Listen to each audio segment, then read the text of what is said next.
Tened en cuenta que lo que más me preocupaba era llegar a casa y ponerme a jugar a videojuegos. Como una pareja de fines de semana vas a ser una familia. Nadie en su lecho de muerte ha dicho, qué pena que no haya trabajado un poco más. Han desperdiciado todo, tirado en el sofá jugando a la consola. De hecho, si lo piensas, no somos nada de lo que esperábamos Sí, ser. no somos nada. Casi funciona la vida. Tú te haces unos planes y de repente la vida te llega y te dice, no, por ahí no es. Si estudias y terminas tu carrera, tendrás un mundo maravilloso. La gran mentira. Nada, mentira. Criando, educando, no hemos sido conscientes de que nuestra cabeza, nuestra casa mental no estaba del todo bien. Cuando son mayores tus hijos, no van a confiar en ti. Para que él sea su mejor versión en el futuro, yo tengo que ser ahora la mejor versión de mamá posible. Tú solo lo riegas esperando a que algún día florezca. El tema de hoy es quién éramos antes y quién somos ahora. Vida Nuestra antes y después de ser padres. Chan, chan. vida antes y vida después.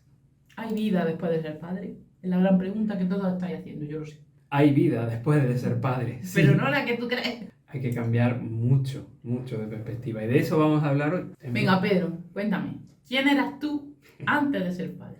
¿Quién era ese Pedro primero? Vale, Pedro I de España. Arriba. Pedro era un estudiante de carrera porque no la había terminado. La estaba terminando. O sea, tenía todavía que entregar el TFG. Había empezado a trabajar en una empresa y llevaba, creo que, un año, ¿no?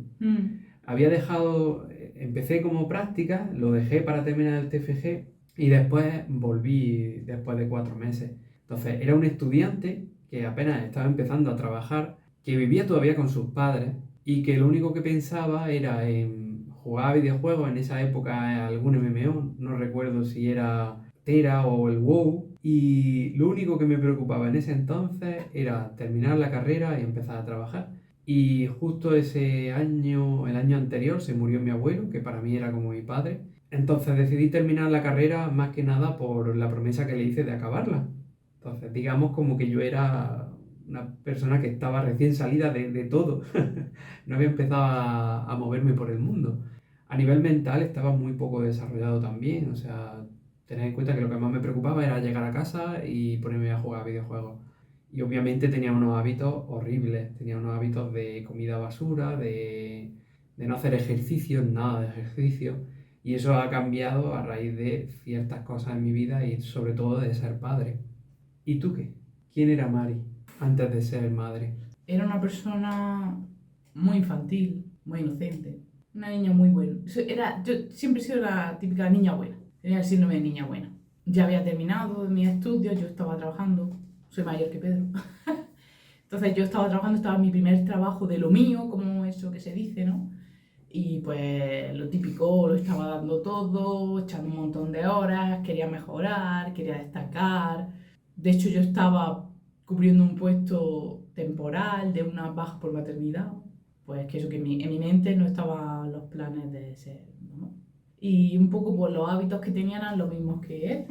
Éramos una pareja de fines de semana, porque nuestras vidas, pues de estudio y de trabajo, pues impedía que nos viéramos más. Simplemente quedábamos los fines de semana a disfrutar de las 3 P. O sea, comíamos pizza, patatas y Pepsi. Y Pepsi era Pepsi. Es O verdad. Coca-Cola, luego lo cambiamos por Coca-Cola. O sea, que imaginaos la alimentación que llevamos. Una alimentación súper sana, con Súper pizza, sana. patata y Pepsi. Y no hacíamos tampoco nada de ejercicio. Yo creo que nuestros 20 han transcurrido así, con excesos, con mala alimentación, poco ejercicio, nada de cultivar la mente. O sea, nuestra cabeza estaba exclusivamente en estudios y trabajo. Trabajo, porque yo creo que, como no teníamos dinero, porque la vida de estudiante es ser pobre, ¿vale? Esto es así en España y yo creo que no sé en otros países, pero en España estudiante es igual a ser pobre en la clase media. También por eso viene un poco la mala alimentación. Nuestro principal objetivo era conseguir dinero. Así que bueno, la Mari de esa época era centrada en destacar en un trabajo, quiero que me valoren a base de echar horas. O sea, mi tiempo era para dedicar a otro, al trabajo, para que me pagaran más.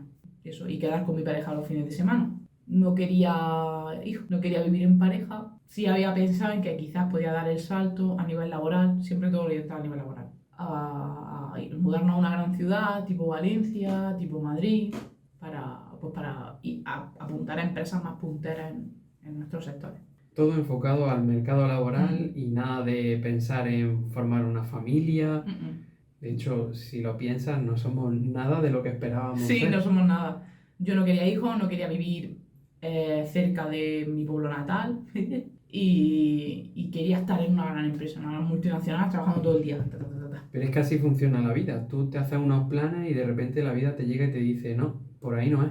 Tienes que seguir por aquí. Y como hemos dicho siempre, o luchas contra la corriente hasta que te ahogas o te dejas llevar. Y entonces ahí venimos a cuando somos padres, ¿dónde está esa formación? Claro, Nadie te prepara para no. lo que viene. Nadie te prepara para la vida de adulto que ¿Dónde está el nosotros webinar? llevamos. ¿Dónde está el webinar de ser padre? Bueno, ahora a lo mejor lo hay, pero claro, nuestra generación, la generación de la promesa de si estudias y terminas tu carrera, tendrás un mundo maravilloso.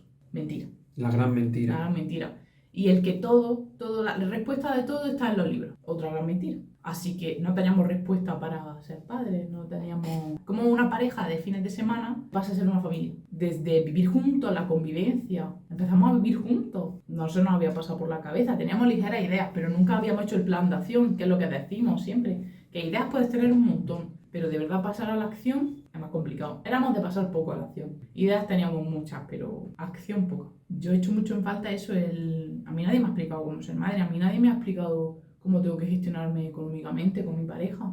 A mí nadie me ha explicado cómo tengo que alimentarme para estar bien. Nadie me ha dicho que tengo que... o dónde está la receta para tener energía por la mañana. ¿Qué ejercicios tengo que hacer? O cómo debo vivir. Claro, al final es un poco eso. Y ese es un poco el motivo de por qué montamos todo esto, para ayudar a la gente que estaba en nuestra posición a que lo suyo no es tan diferente y que se puede salir. Del momento en el que estés, se puede salir, se puede mejorar, pero necesitas que te den las herramientas necesarias. Si nadie te da las herramientas, no puedes salir de donde estás. Puedes salir, pero a base de fuerza bruta y destruyendo tu salud mental. De pegarse cabezazos contra la pared. Claro, yo me acuerdo, para mí el hecho de ser padre fue un trauma de decir, toda mi vida he estado preparándome, haciendo una carrera, trabajando para un sueño y ese sueño se va, se fuma. Hubo una época cuando lo tuvimos, no veía salida porque veía que todo lo que yo había planificado se había ido a la basura. Y empecé a encerrarme en un bucle depresivo de esto no va bien, no va a conseguir nada en la vida, que yo la única salida que veía era subirme a la terraza y tirarme. Ya hablaremos en otro podcast de ese tipo de cosas, pero era lo único que circulaba en mi mente. Entonces, ahora yo creo que estamos mucho mejor. ¿Quién somos ahora? ¿Quién eres tú? Antes de hablar de quién somos ahora, esas sensaciones que, como tú bien dices, este podcast es para esas personas que ahora están ahí, que lo que nosotros vivimos, que todas esas noches de insomnio, lo que fuimos en ese momento, dormir poco, ropa sucia, tú estás sucio, es muy duro. En ese momento cuando lo estás viviendo lo vives lento, pero en retrospectiva se pasa rápido. Pero sí que es cierto que es una experiencia traumática, es una situación muy nueva que nadie te prepara. Y yo creo que lo que más me salvó a mí de no dormir, del estrés, el vivirlo con tu pareja, unirte a esa persona. Esa persona lo está pasando mal igual que tú. Y su foco, su forma de desestresarse eres tú. Es su punching ball, ¿vale? Sois vuestro punching ball.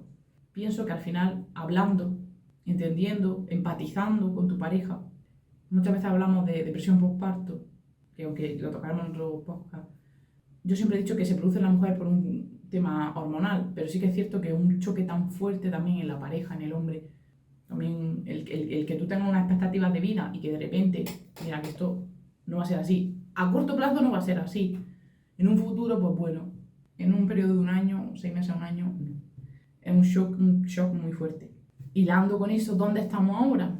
Pues ha sido un camino muy lento, muy difícil, muy de ir por inercia, porque empezamos de pareja de fines de semana, búscate una vivienda para vivir, porque en 3 meses te viene una criaturita y tendrás que darle un hogar. O sea que lo primero fue buscar vivienda. Buscar vivienda, organízate, las pocas cosas que tú tienes, las pocas cosas que yo tengo, dejar gran parte de quienes éramos atrás. Eso fue muy duro, porque es que era tan rápido que no podíamos hacer más. Pues hemos ido construyendo un poco nuestra vida de ahora. Hemos podido elegir después de un periodo nuestra casa, nuestro modo de vida, poco a poco lo estamos adaptando, hemos cambiado nuestra alimentación, Sí, y nuestros hábitos. nuestro hábito, nuestra mentalidad. Muchas veces usamos la excusa de, es que con el niño no tengo tiempo de nada. Error, si quieres hacer algo, lo haces, pero te tienes que organizar. Jamás había pensado en mi vida usar una agenda, ¿vale? No era capaz de llevarla ni en el cole, pero ahora sí, y lo necesito. Tienes tantas cosas en la cabeza, tienes tantas cosas en las que pensar, que al final, si no lo plasmas, se va.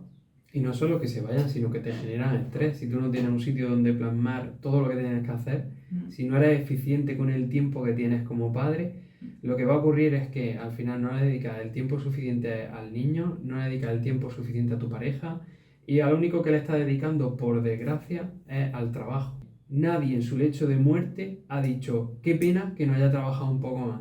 Nadie, todos en su lecho de muerte piensan en, qué pena no haber estado con esta persona, qué pena no haberle dicho esa frase a esta chica, qué pena no haberme declarado a ese hombre o a esa mujer cuando tuve la oportunidad.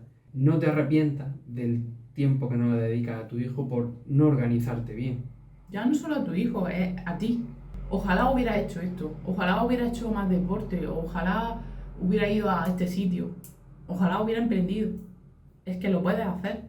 Lo único es que tienes que organizarte, tienes que renunciar a vicios, que eso es lo más complicado. Porque es muy fácil tirarse una hora en TikTok pasando, o en Instagram, es muy fácil, o whatsappeando. O 5 horas con la consola, que es lo que nos pasaba a nosotros. 5 horas con la cosa. ¿Cuántas horas dedicamos a esos MMORPG para los que escuchan y no saben lo que es? Pues son juegos que te chupan la vida, ¿vale? Son juegos de segunda vida, por decirlo así, y tú allí llevas tu vida. O sea, son juegos que requieren mucho tiempo, es lo que ha dicho él. 5, 8 horas diarias. Hemos llegado a jugar 8 y 12 horas diarias, pegado a la pantalla. Yo ahora empatizo con mi madre, porque con nuestros padres. Mi madre me tocaba la puerta, se sentaba allí y me decía, ¿qué te pasa? ¿Por qué estás todo el día aquí encerrada? Y yo ahora lo vivo eso tan... No me siento yo. O sea, qué pérdida de tiempo, cuántas horas he estado allí haciendo nada, realmente. Segregando dopamina, porque era un entorno que yo podía controlar fácilmente y es mi burbujita, ¿no? Mi burbujita de confort. Aquí estoy bien, pero realmente no estoy creciendo como persona, no estoy progresando en la vida y la vida se pasa, no sabes muy bien a veces cómo, has desperdiciado todo, tirado en el sofá jugando a la consola. Es que es más fácil conseguir las cosas. Lo que tarda 8 horas en conseguir un juego, en la vida real tarda días, meses, semanas. Tarda mucho. Entonces la dopamina que te genera es muy fuerte. Es como las redes sociales. Entonces te mantiene enganchado. Y ahora, por suerte, pues bueno, tenemos buenos hábitos, no somos perfectos, estamos trabajando en Estamos ello. intentándolo porque es muy fácil caer en el vicio de otro reel. Mierda, he perdido 40 minutos que podía haber hecho otra cosa mucho más productiva. Y yo quería hablar un poco también de lo necesario para ser padre. Ahora mismo nosotros hemos tenido que luchar contra sanar las heridas que teníamos del pasado para poder ser la mejor versión para nuestro hijo. Entonces, eso implica que te olvides de tu vida pasada. Si tú eras una persona que salía de fiesta, que jugaba videojuegos como nosotros, tienes que entender que eso ya no lo vas a poder hacer, o por lo menos en la misma medida, y empezar a sanarte y a curarte, sobre todo de los traumas que te han infligido de niño. Os voy a poner un ejemplo. Echaba mucho en falta una relación con mi padre, porque ha sido una persona que ha estado trabajando mucho para que no nos faltara de nada, y con el tiempo es cuando entiendes por qué hacía eso, por qué no estaba contigo, pero tú de niño no entiendes por qué tu padre no está contigo. Yo recuerdo ese sentimiento de querer que mi padre jugara conmigo al fútbol y que no quisiera, que llegara un momento en la vida en el que él no quería. En ese momento no lo entiendes, piensas que es por ti, que estás haciendo algo que tu padre no quiere jugar contigo.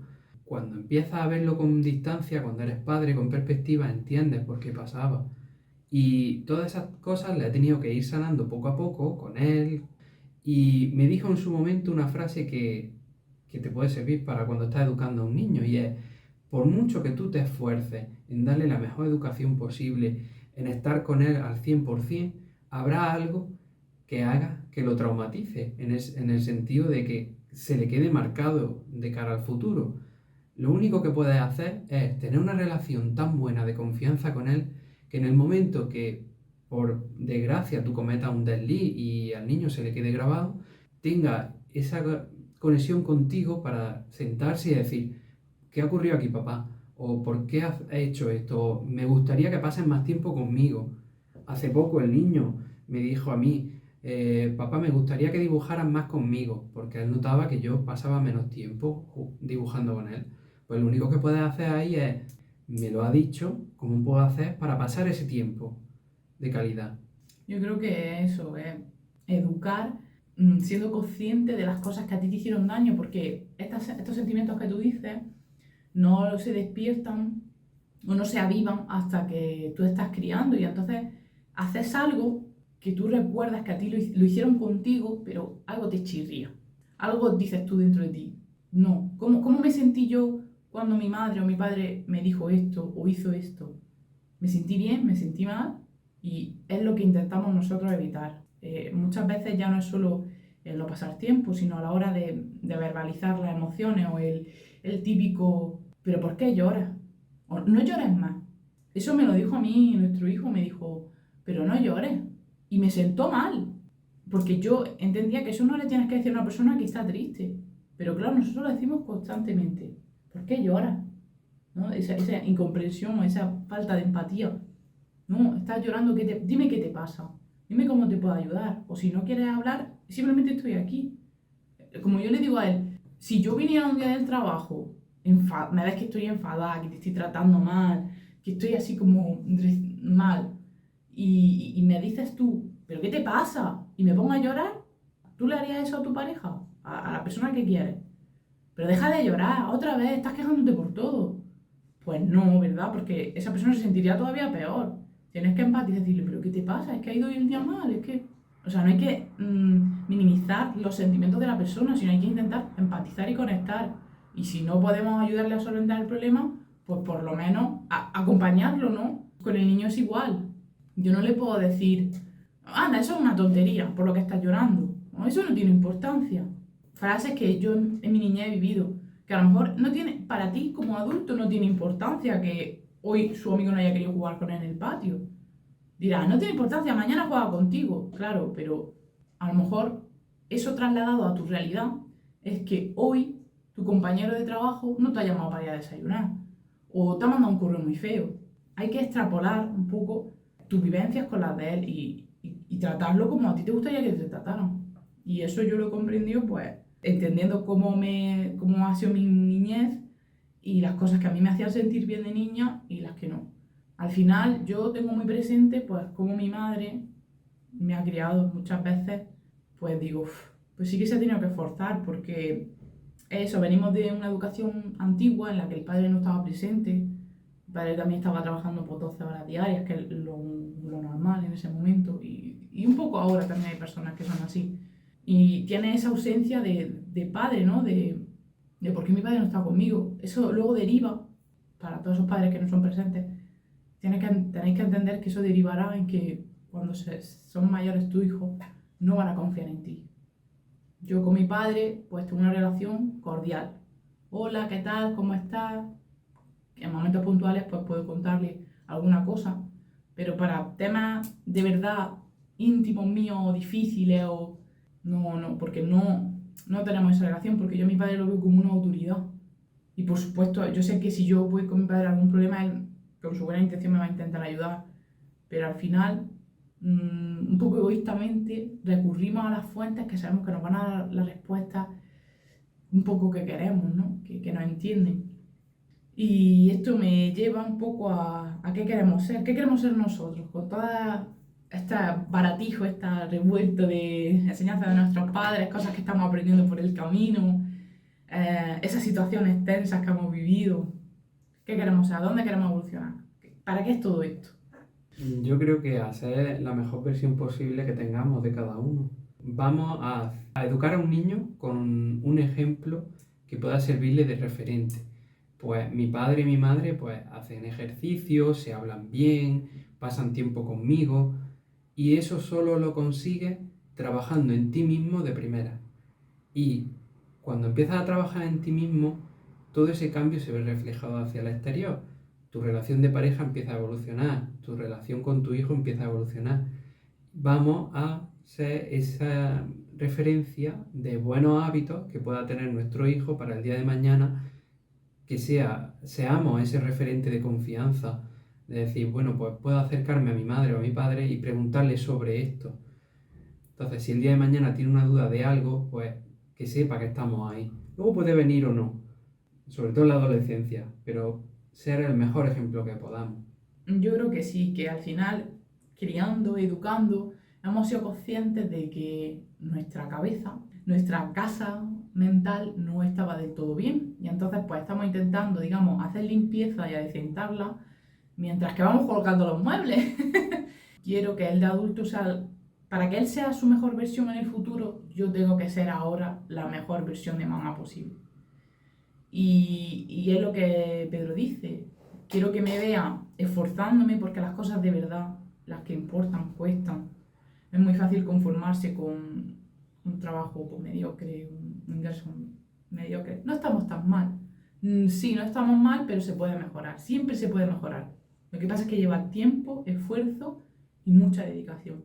Es lo que le digo yo a Pedro. Cualquier proyecto que inicies en tu vida lleva tiempo, lleva cariño. Si tú quieres criar un niño con unos valores, con una dedicación a su mente y a su cuerpo y inculcarle todos esos valores, todas esas cosas buenas que queremos, lleva tiempo, lleva esfuerzo. Con cualquier cosa que se inicie en la vida es igual. A todos esos mami, papi primerizos, todo ese tiempo que le estás dedicando, todo ese cariño, va a tener su fruto. Va a tener su fruto y verás como el día de mañana tu hijo florece.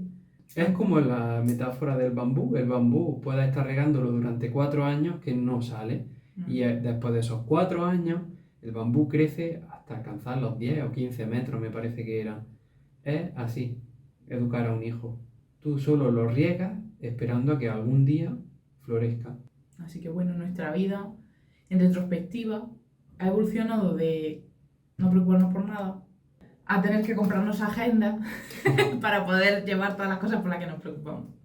Es un poco el resumen, es crecimiento. Yo lo definiría con la palabra crecimiento y evolución. Y lo que nos queda. Y lo que nos queda. Y hasta aquí el podcast de hoy. Muchas gracias y nos vemos en el siguiente episodio.